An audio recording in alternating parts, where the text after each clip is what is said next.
آذان میں تھوڑی آواز روک دے، یعنی اللہ اکبر کہہ کہ جہاں وقفہ کرتے نا وہاں حضرت ابو محذورہ اذان پڑھتے، دور کھڑے تھے، بس کرم ہو گیا ان کی آواز حضور کے کانوں میں پڑ گئی، مجھ پہ محشر میں نصیر ان کی نظر پڑ ہی گئی۔ تو اذان مکمل ہوئی تو نبی کریم علیہ السلام نے حضرت مولا علی شیر خدا رضی اللہ تعالیٰ عنہ اور جناب زبیر ابن عوام رضی اللہ تعالیٰ عنہ سے کہا نوجوانوں کو پکڑ کے لاؤ، تو چاروں کو لے آئے۔ حضور نے فرمایا کون پڑھ رہا تھا اذان؟ تو چاروں ہی چوپ، حیا ہے، خجالت ہے، چپ کر کے، بچے بڑے پکے ہوندے جی، وہ چار نوجوان ہیں۔ تو نبی کریم نے فرمایا کون اذان پڑھ رہا تھا؟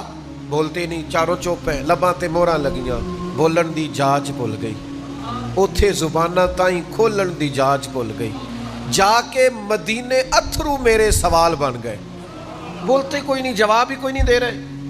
تو یہ تو کریم محبوب ہے نا، حضور کو تو ساری حکمتیں آتی ہے نا۔ کریم فرمانے لگے چلو باری باری اذان سناؤ۔ ایک نے اذان سنائی